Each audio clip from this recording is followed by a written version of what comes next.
Merry Christmas, Avery. Merry Christmas, Reed. We accidentally dressed in Christmas colors between us. We did. On purpose. I guess this is our Christmas episode. We looked at the options for Christmas movies and we were not excited about anything. It's kind of tough because every Christmas movie is either like an iconic classic that everyone's seen and talked about or sucks. Yeah. There's very little in between, like interesting, unheralded. Like we both love Krampus, but like I'm not gonna make another video on Krampus. Everyone's talked about Krampus. Everyone's talked about Krampus. We're not gonna make one on like the Muppet Christmas Carol. It's great. It's great. Watch it. But like what are we gonna say? So we kind of arrived at, for our Christmas episode, let's just shoot an episode we've been talking about doing forever. And that's our first, what are we calling this? A showdown. A horror movie showdown? Christmas Horror Showdown.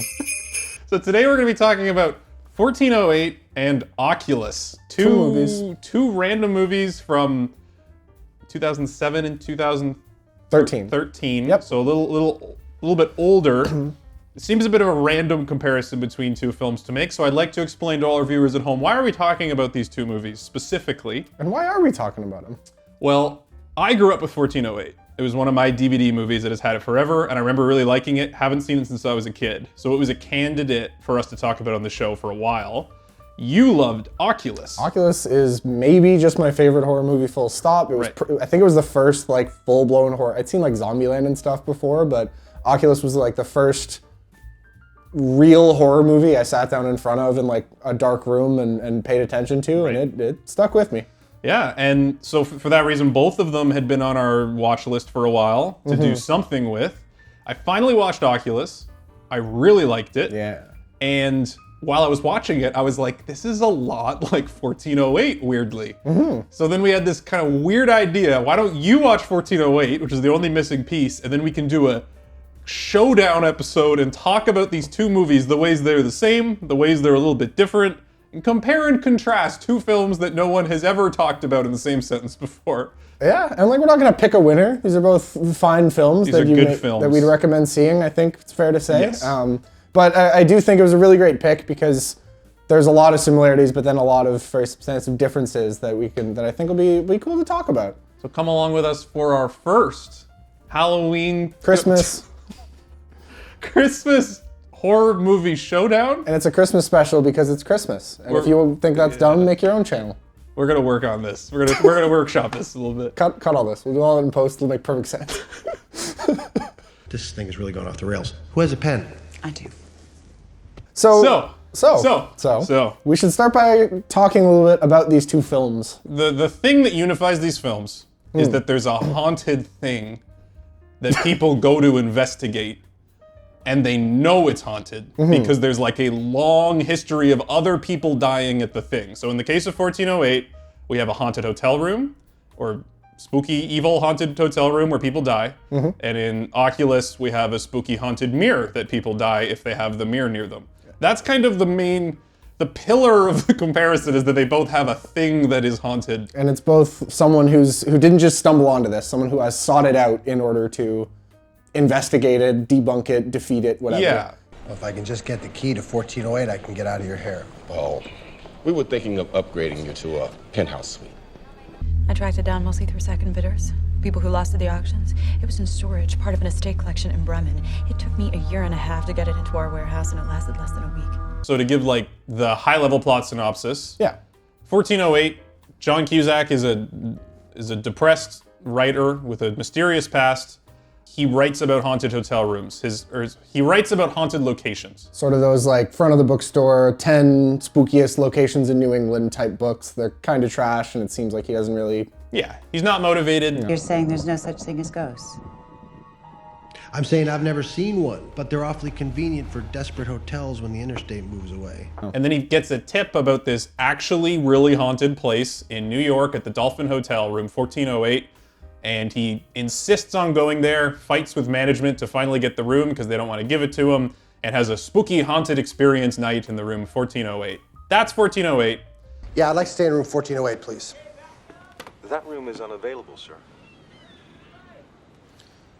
I didn't tell you which date. Oculus. Actually, it's kind of hard to explain Oculus because it's quite a long chronology, but... Yeah, so, I mean... Fair enough. So Oculus is fundamentally about a haunted mirror ruining this family's life, and it's parallel timelines. So it's it's intercut like scene to scene, and even sometimes within the same scene, these two kids, at about 10 and 12 years old, as their parents are kind of driven insane by this mirror and like descend into madness, and the kids kind of have to face it. And then these kids in their 20s, the brother has been released from a mental institution, the sister has been in foster care. They track down the mirror, they bring it to the old house to like film it and investigate it and prove that it's evil and defeat it. Yes. And so it's the footage between those two timelines, kind of, it's those things kind of blurring together. And the whole thing of this mirror and the hotel room, I guess, is that they sort of mess with your perception of reality. Yeah. They in both cases, it's these characters like thinking they're in a normal place, and then what's that? That's a weird little thing in the corner, and then by the end, it's like completely like your mind is gone. You have no idea what's happening.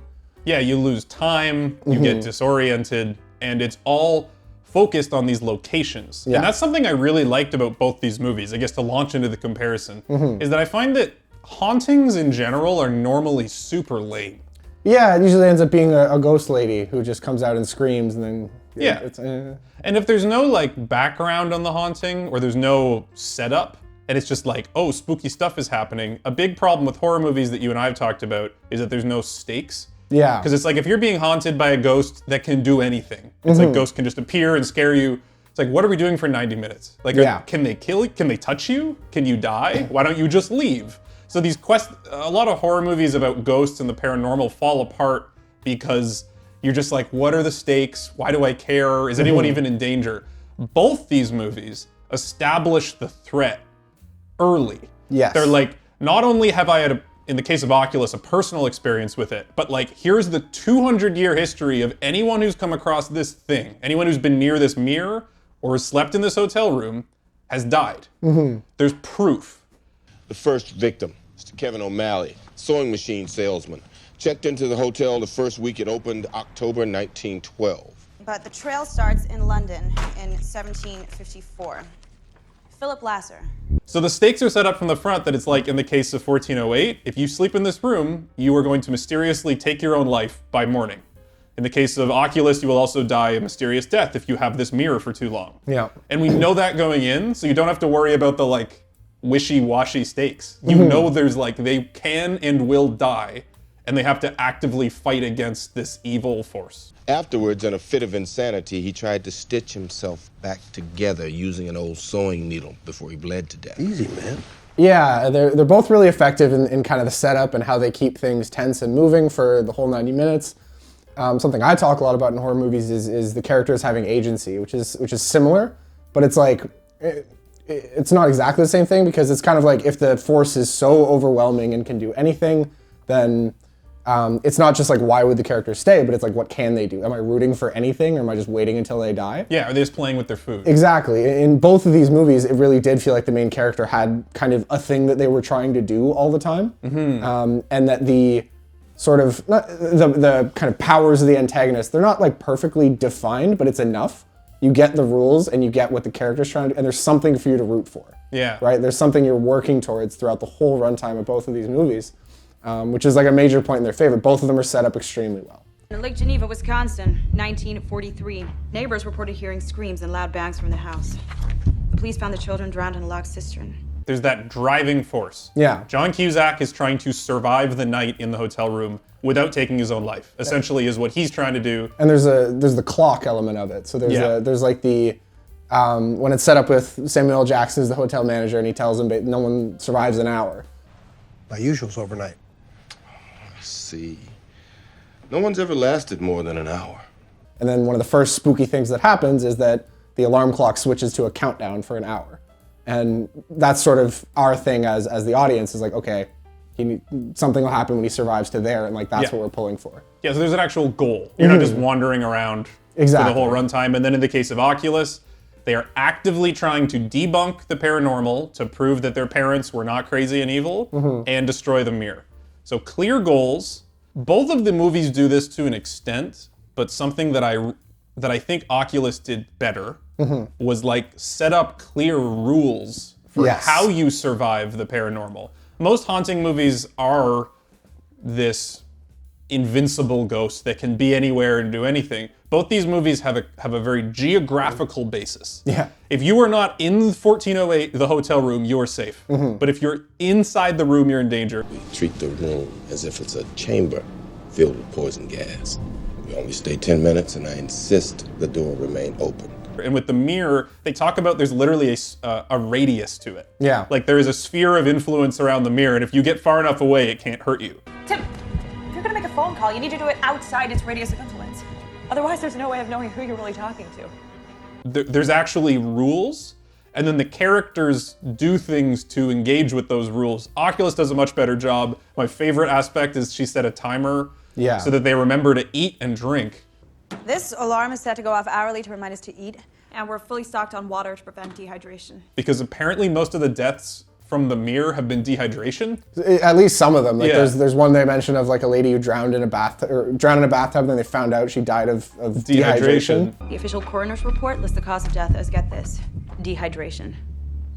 The woman died of thirst while soaking in a full tub for 3 days. Which is just, you're losing time, you forget to drink water, and you die. Which is a spooky concept for a haunting, and I like that she had all these like checks and balances. She put a plan together for going back to the house, being near that mirror of like, every hour we have to drink water, when this buzzer goes off we have to eat food, we can't forget. I think that's fascinating. It adds so much more engagement with a haunting when there's like, the ghost can actually be beat if you're smart. Yeah. There's things you can get around. 1408 didn't do that as much. No. Oculus did a great job with it. The purpose of today's experiment is to prove that the object behind me, the laser glass, is home to an observable, predictable, supernatural force. Yeah, let's just talk about Oculus for a little while. I mean, I think because I completely agree. One of my favorite things about it that is rare is just how well they executed the characters that understand the threat. Most horror movies is kind of one or the other. It's like the characters have no idea what but like in Oculus, these siblings, specifically the sister, has done the research, has prepared, is like finding out the rules, is approaching it scientifically. And it's not corny, and it also doesn't make it not scary. If anything, it makes it scarier. Yeah.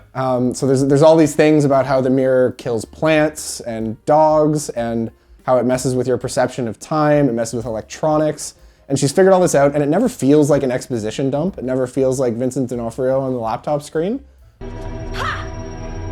But as she's kind of explaining, it all feels like she did actually do the research and sort of understands it, but not enough to really take advantage.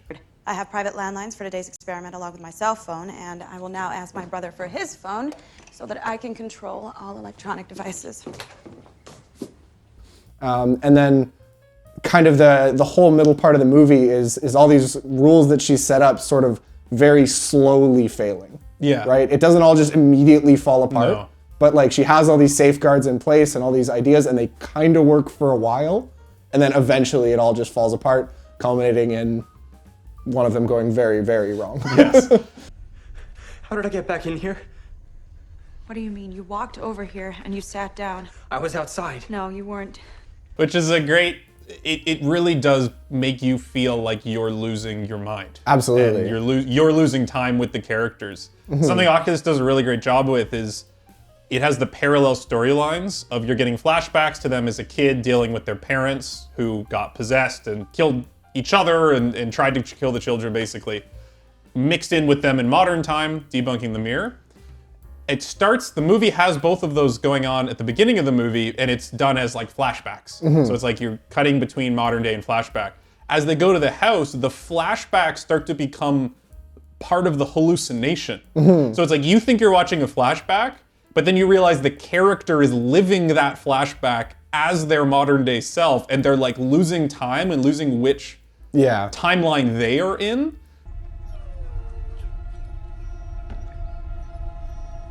Come on, boy.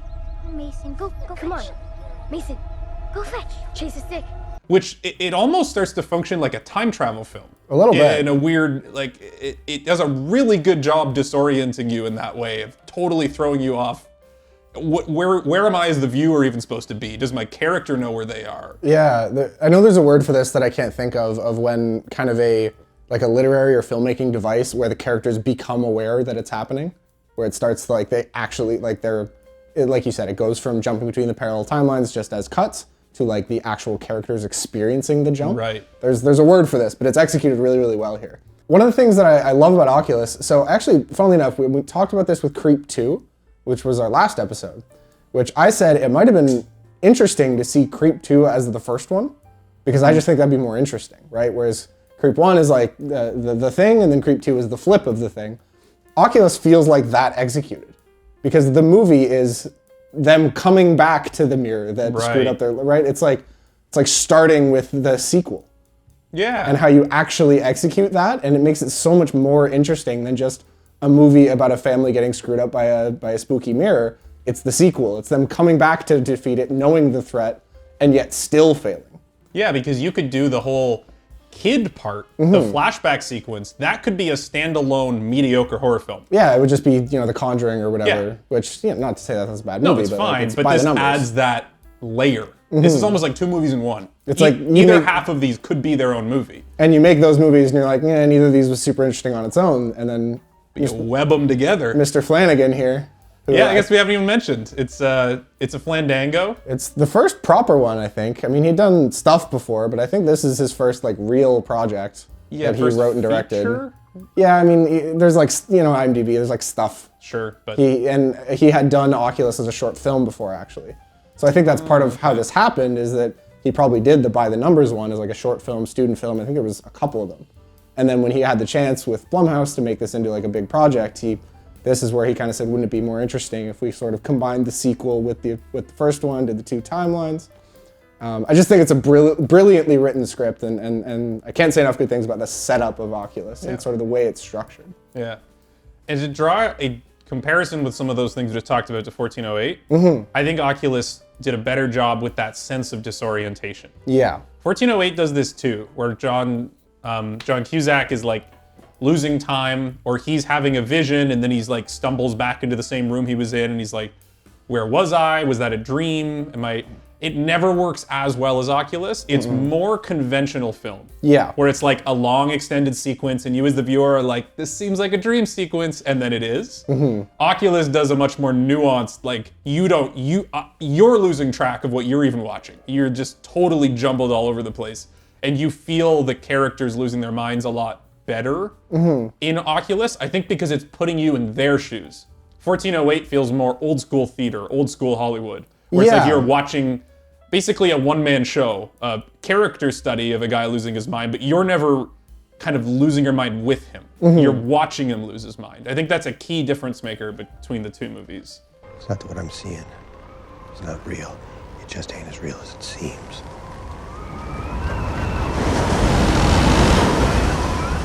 I think that's really well put, yeah. And I definitely felt that with, to kind of get to the setup of 1408, I mean, so he goes into this hotel room where there's basically nothing spooky happens. Then he enters this hotel room. He's immediately locked in, and I mean, whatever, spoilers, like, doesn't get out, right? And like the entire rest of the movie takes place in the hotel room. I completely agree that it didn't feel as disorienting, and it also, despite being less disorienting, it also felt less defined in a way that I think made it a little bit less effective. Whereas the mirror had all those kind of clear rules that they set up, and there was always something, like the characters had a plan. 1408, the hotel room felt insurmountable immediately.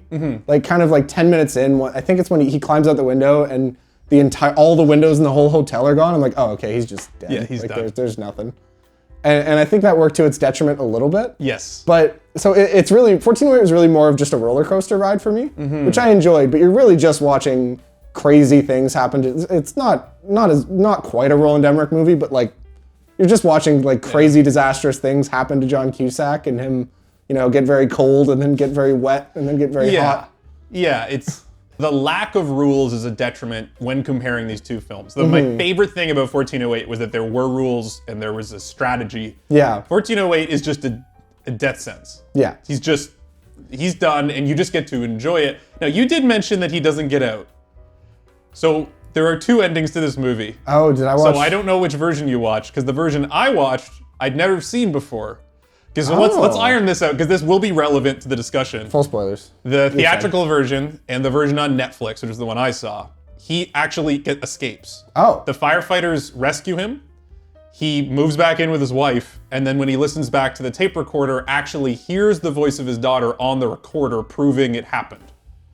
That's the theatrical cut. Okay, so I saw the other cut. The director's cut. I didn't realize this, where he lights the hotel room on fire and dies in it. He's not rescued by the firefighters, which is the version I had always seen, because that was the DVD version, because I had the director's cut DVD. I had no idea. Now, I actually think both endings are good. I'd never seen this one before.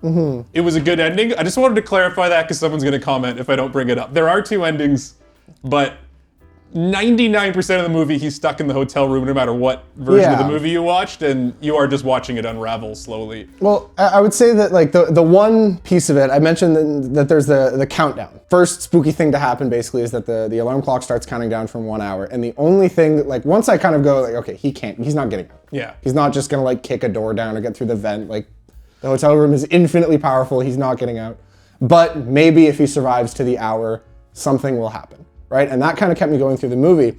And at least in the version I watched, I guess probably in the theatrical as well, probably the most effective moment of the movie is when that hour ends, he wakes up in the hotel room and then basically realizes, no, you're not getting out. The hour starts over. The hour starts again. And that was like, I felt that. Yeah. That was a gut punch. That was one of the more effective, that was the most effective thing in this movie where I'm like, oh, it's horrifying. It's that like, sucks. It's like, you don't understand how could a room drive people to take their own life every time with consistency? Yeah. And that moment, you're like, oh yeah, I don't think I could be there for an eternity either. Like, it made you understand how reliably deadly the room is. And it's a real rug pull, because you really want to believe that John Cusack did it. He was stronger than everyone else. He survived the drowning thing and the freezing thing, and then no, it's like, oh, okay, no, this is way worse than I thought. Yeah.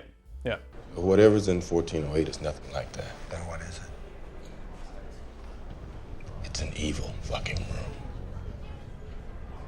We've talked a lot about things that I think Oculus did do better. I think it's written by Mike Flanagan and his writing partner, Jimmy Brungus. I put it here, but he's a brilliant writer. He really knows how to set something up. Absolutely. The disorientation, the way they engage with the rules of the paranormal.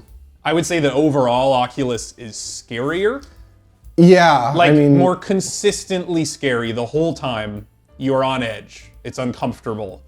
I think Oculus it's one of the scariest movies I've seen, and I can't escape bias because I did kind of see it as a formative horror experience, but man, some of the stuff it plays on, like, I think it's one of the most effective, like, eldritch horror movies. And I think I'm realizing that that's something that's really effective for me. Like, Annihilation's not really a horror movie, but it does have that same feeling of like Cthulhu level, and that's what this mirror actually feels like. Yeah. It's something from another world. I think both of the movies tap into that. Yeah, absolutely. That inexplicable evil. It's never even explained. It's just like, this thing's bad, don't go near it.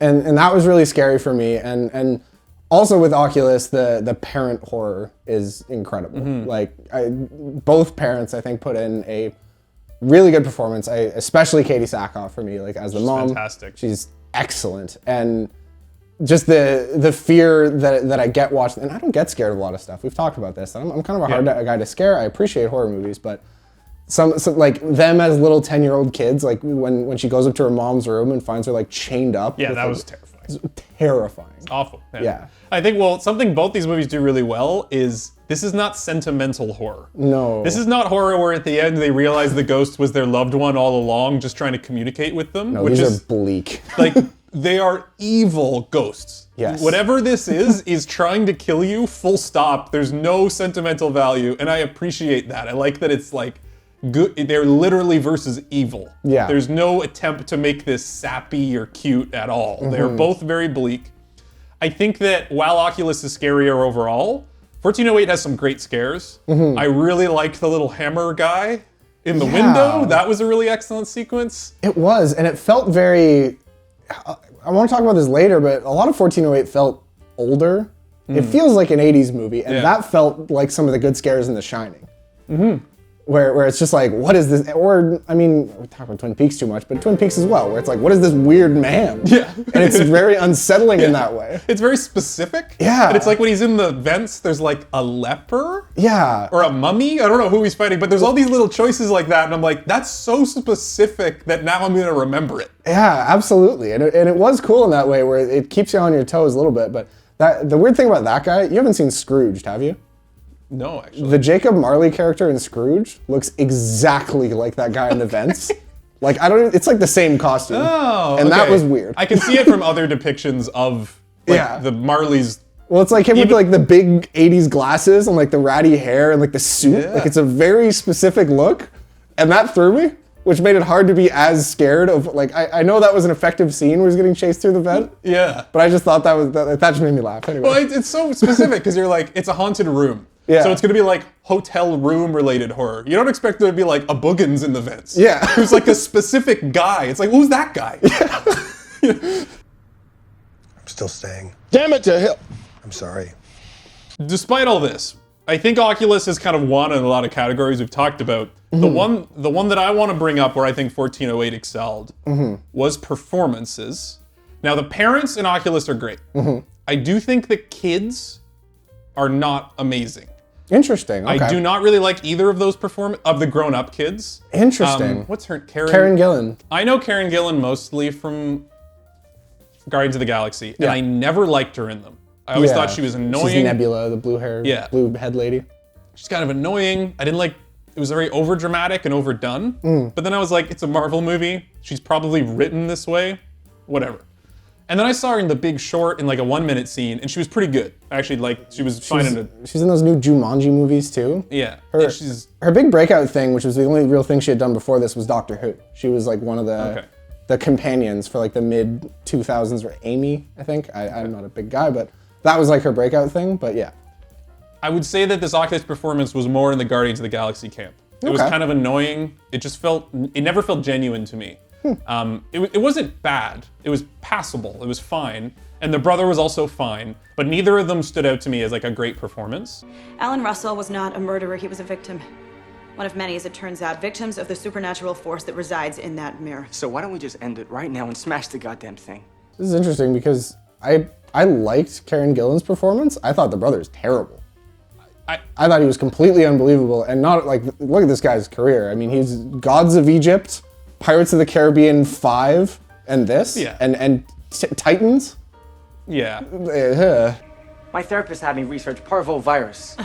It's a fatal canine illness flagged by nausea, aggression, infected urine, and stool, which incidentally can kill plants. I don't think either performance was great. I think Karen Gillan was better, but I didn't love either. When I compare that to 1408, I think John Cusack is amazing in 1408. Okay. I think does so much more. He's given a lot more. Where Oculus is jumping around times, you got different characters and stuff. 1408 is just John Cusack. It's on his back for sure. And I think he carries it. Samuel L. Jackson does do an incredible job with a limited amount of screen time, but I think John Cusack. It's always fun to see him not just be Samuel Jackson. I know, it's good. Yeah. I don't want you to check into 1408 because I don't want to clean up the mess. But John Cusack, he kind of gives like 3 distinct performances. He plays the apathetic, depressed writer who doesn't care about anything. You take care, you just lock it from the inside. I will. As soon as you give me the key. He plays when he's in the hotel room and he's like kind of scared but excited. He plays a really good kind of high energy, manic, coked up Stephen King writer. He's a very 80s guy. Where he's running around and he's really kinetic and high energy, and he totally sells that performance, which is completely different than how he starts. I turn around, go to the bed for the chocolate, and I go into the closet, which would have, my back was turned, would have let Houdini have time to come in here, do the paper trick, and is in the living room. And then when it moves into the daughter stuff, his emotional performance I thought was great. Like when he's looking at the TV and he's breaking down, I like teared up. I think his performance is the reason 1408 is in this conversation as comparable to Oculus. I think Oculus clears 1408 on a lot of categories, except for that like defining performance. I think John Cusack is amazing in 1408. You do drink, don't you? Of course, I just said I was a writer. Interesting. I don't know that I thought he was amazing. I agree the emotional stuff towards the end was really good, and he was entertaining on screen.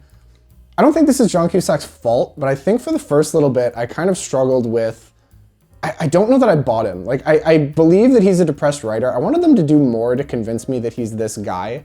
I just feel like I've seen media of like the ghost hunter guy, the guy who like used to be idealistic and is now just kind of losing faith and is burned out. I think the writing, more so than his performance, could have done more with that. The first 20 minutes didn't really get me where I wanted to be with this guy's backstory.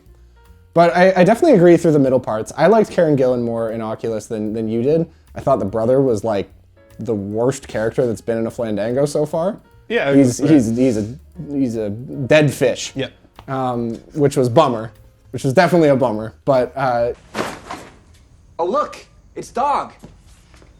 Despite the fact that these released within 6 years of each other, 1408 feels like an 80s movie. It feels a lot older than it is. And to the point where I went and looked up, I'm like, am I just remembering wrong? What other stuff came out in 2007? And the other stuff that came out in 2007 is like Transformers, like Pirates of the Caribbean, like Harry Potter, like big, like contemporary feeling. And a lot of things about 1408 feel very 80s. The outfits, the shots, the colors. I think the way it approaches horror, which is a lot more kind of zoomed out and like cinematic and like water going over the whole room and like freezing and standing on a ledge. It all felt a lot more 80s and kind of a callback to that kind of horror and thriller movies, closer to like The Shining. Yeah, is a good example. Like it feels old-fashioned for the 2000s. Exactly. It's even got like that orchestral score. Mm-hmm. It's got that old Hollywood kind of glow to it. And even the fact that it is just like one adult man in his 40s who's experienced it. Like, what horror movie is that anymore? You know what I mean? Yeah. Like that's kind of hard mode for a horror movie. It's just so much easier to make audiences care about little kids or teenagers families. And I thought that was fun. Like it was effective and it was cool. Interestingly, the director's done like nothing else. He's like a Swedish guy or something. I think maybe he's like done great work in Sweden or Europe in general. But country he's from. But like, because I was looking into this, I'm like, is this like, did Michael Mann direct this? Yeah. Or like, how did this happen? I thought that too. I was getting some Michael Mann vibes, especially as he's like coming into New York initially and the big shots over all the windows. And so it almost feels like this movie just went unreleased for a while and got like tacked on to some, I don't know. It easily could have been an old script that finally got shot. That wouldn't shock me.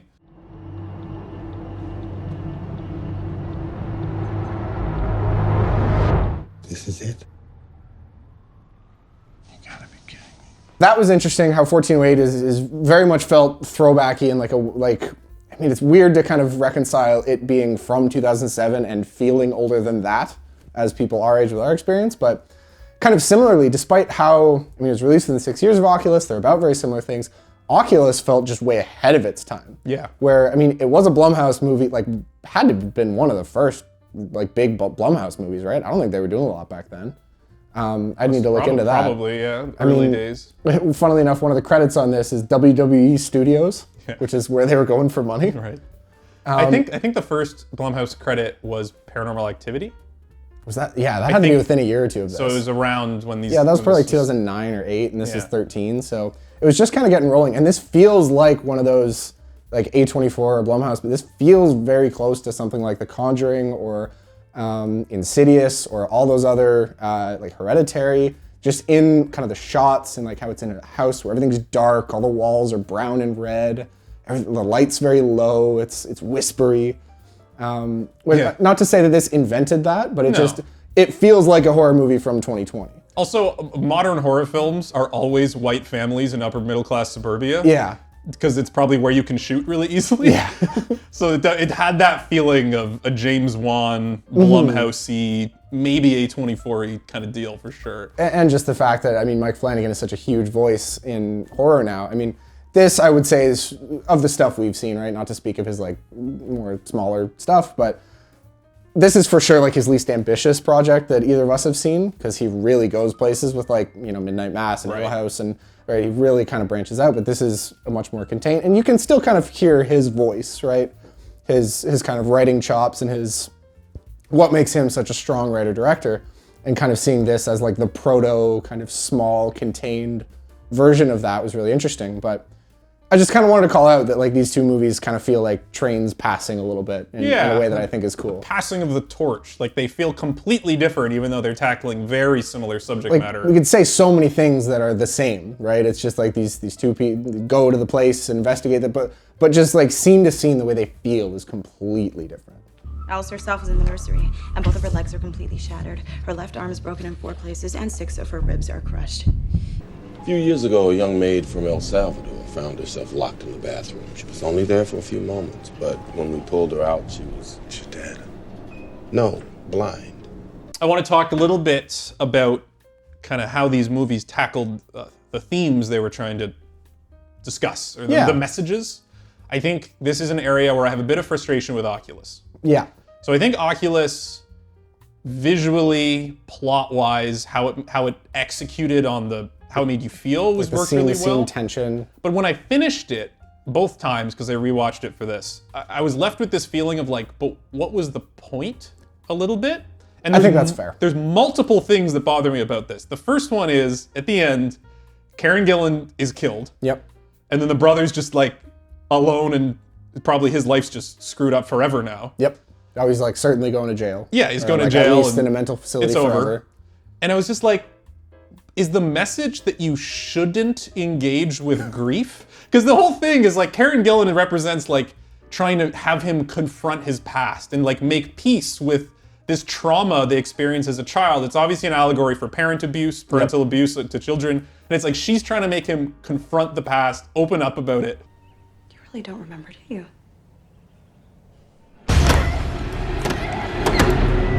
Remember what? Mm-hmm. And then by doing that, he's just punished for it, like horribly. And I'm like, what are you trying to say about that? Like, are you saying not to engage with it? I think when I say that it's Mike Flanagan's least ambitious project, that's kind of the crux of it, is that whereas Midnight Mass or something like that did such an amazing job of here's what I'm saying, right? Here's the message we're delivering. I do think Oculus, there was some interesting ideas in there, and he ended up just kind of being like, let's just make it scary. He wrote the entire middle to perfection, and then he got to the end, they're like, it's like, did he die? It's just to mess you up. It's just to be like a gut punch when he kills her, and you could maybe scrabble something together about how, you're doomed to repeat the cycles of your parents, and it's like the same thing that happened as a kid of him, because like as a kid, Tim, he killed his dad. Now he killed his sister. Now he killed his sister, but it's George Lucas like poetry. Yeah, and it's also like, why? Like, I agree. This character doesn't deserve that. Like, it was just. We talked about something similar with Talk to Me, which was really great, but the last 30 minutes it was like, okay, we've kind of thrown out any message, and now we're just torturing the main characters. Needlessly upsetting. Yeah. I think Oculus falls into that camp a bit in the end. That's fair. That's and there's another thing that really bothered me is that I think they're going for a bit of a metaphor that it's not just parental abuse, it's a family falling apart because of an affair. Yeah. They very consciously made it, it's not just that the mirror is evil. There is a woman ghost in the mirror that comes out and manipulates the parents into going crazy. Who I've since recognized is Kate Siegel, who's Mike Flanagan's wife, who's in all this stuff. And it's very much the dad being with another woman, choosing her over his family and going nuts and killing his whole family. And also the wife going nuts, but like kind of looking like it's her fault. Yeah, she's like the crazy one. her. Yeah, exactly. All that. I think that's a little bit less interesting than if it was just an evil mirror. Like, I don't know that making it about a spousal, like cheating on someone, I don't think that's as interesting as it just making the dad go nuts and evil, like in The Shining. Like, he just loses his mind. Making it about how, like, he cheats on his wife, so then his wife gets jealous, and the kids are like, who was the woman in the office? She's like, who was the woman in the office? Who's that lady in your office today? Yeah, Dad. Who was that lady in your office today? What lady? It makes it about cheating, which didn't make it more interesting to me. If the mirror hadn't had a ghost woman, if he just slowly gone nuts, I think it would have been much more effective and much more universal. That's fair. It felt almost old-fashioned and old-timey, that like the nuclear family falls apart because of another woman. I was just like, that's not that compelling. And if you want to make this about family grief, that feels almost shallow. Yeah, I guess it is weird because it kind of like oscillated where like it was almost supposed to be a fake out where the dad was kind of falling in love with the mirror, and the wife thinks it's an affair, and like that's explaining it, and then it's not, but then it is. But then it is. That was, I agree. That is a little bit weird, and maybe could have been tightened up. I guess I just really like the Mike Flanagan ghosts. It's the same ghosts and all his other stuff, and I just like seeing them. It's good. And they're used sparsely in Oculus, and they're really effective. Like visually, it's great. Yeah. Visually, it's great. So it's just kind of I mean, the budget I'm sure wasn't huge. At a certain point, it is just a mirror. And I think what they managed to do with the ghosts, and then also with the parents as they sort of, like, just the makeup on them as they go insane. Like, I think it was just effective and scary, but I agree that there may have been a much better kind of thread through to tell a story. It was like, muddy. Tell a message. Yeah, it was muddy. I think 1408 was a lot more pure in its intentions. It was maybe predictable, but it was a lot more clear what the message was. Like the valuing of family and like not blame, like he very much blames his wife or won't see her because of the death of his daughter. Yeah. And the movie is kind of about him overcoming that. And I think it did a good job telling that story. That's not a new story. That's pretty old school boilerplate conventional as well. But it executed it well. And it didn't have any of the stuff like in Oculus where I'm like, but what are you trying to say? At the end of it, I'm like, I get it. Yeah. It's nothing new, but it was good. Are you ready to check out, Mr. Enslin? No. Well, we've talked a fair bit about these two pictures. I guess we should speak a little bit just about, I mean, we kind of set this up as I saw Oculus very young. It was sort of a formative horror movie for me. And same with you with 1408, and we both saw the second one pretty recently. So, I mean, I could gush about Oculus for a while. I still think it's fantastic. 1408, I did enjoy kind of more than I thought I would. It wasn't quite what I expected. And I guess, I mean, I watched it this week, so I'm still kind of like calibrating to it a little bit. But it is kind of a unique movie just in how old school it feels, and it also feels just very Stephen King, and it's cool seeing good Stephen King adaptations because there's so many bad ones. Yeah. So I did really enjoy it, and I honestly do want to rewatch it just to catch some of the stuff that I missed, because it is just kind of a throwing a lot of stuff at the wall type of movie, and I feel like there's a lot of like subtle things in it, like there's the paintings and there's like some of his backstory. I'm sure there's a lot of stuff to miss. So it's just it's a more interesting movie than it was in my head as just a generic 2000s horror movie. I just kind of had it in that box. Yeah. So I'm really glad I watched it, and it was fun to watch and fun to talk about. I probably hadn't seen it since high school, and I liked it on a rewatch way more than I even thought I would. Like, I think I was ready to rewatch it as a refresher, but I was pretty hooked. I also think if you're gonna rewatch it, this is a great headphones movie. There is so much audio detailing in this movie of little tiny things you hear. The subtleties of like when the wind's coming through the window versus when it's silent, even though the window's still open. There's a lot of really cool, subtle stuff they do with the creaking of the walls. The sound of water is put throughout the movie at very choice points. It's not that what I'm seeing is not real. It just ain't as real as it seems.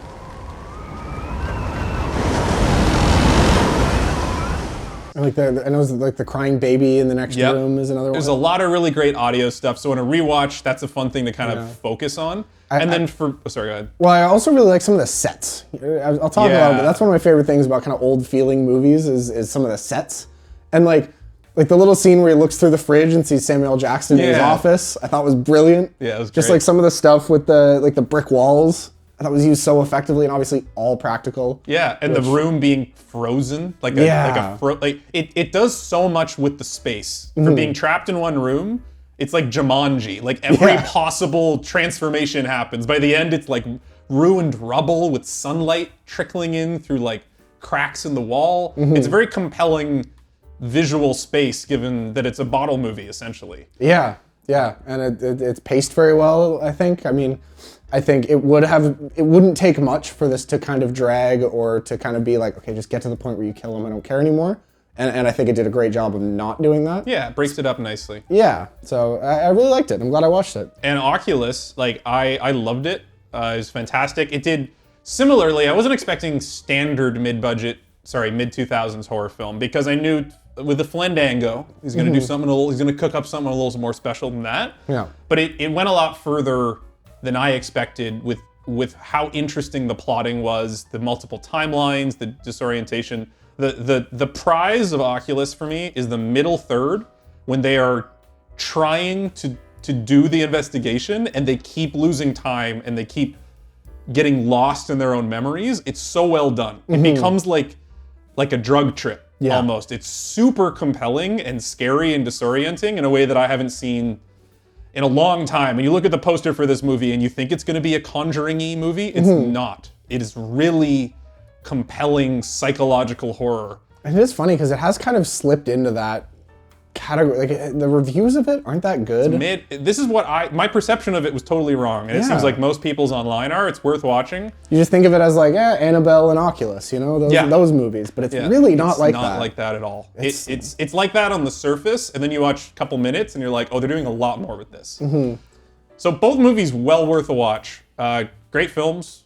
We both enjoyed them a lot, and they make a weirdly compelling double feature. It is very interesting. Yeah, it's kind of a cool little.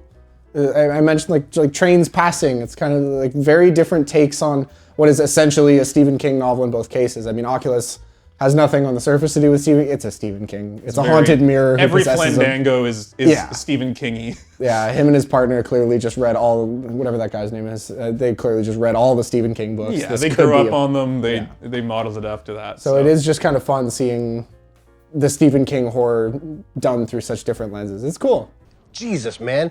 You ought to shave your eyebrows and paint your hair gold if you're going to try to sell that spook house bullshit. Otherwise, you'll scare the children. If you've seen these movies, we'd love to hear your thoughts. I don't know if anyone's ever made this comparison before. I don't know what you call this subgenre of like horror movies about a specific thing or place that is super haunted and it's true. Yeah. That's what we'll call it. Because, I don't know, it seems like that shouldn't be that rare, but the fact that both of these movies have the scene where they list prior deaths and show photos, it's almost the exact same scene. Yeah. Sam Jackson does it in 1408 and Karen Gillan does it in this. If we had red letter money, we'd put together a whole compilation of all the exact same scenes that happen in both, because there's a lot of them. Yeah. And like they feel very different. The execution's very different, and the effectiveness can kind of shift, but there's a lot of the same beats throughout this whole movie. But weirdly, I was only conscious of them kind of after it was done. Yeah. I was so immersed in both movies, but when I thought back on them, I'm like, that was the same scene.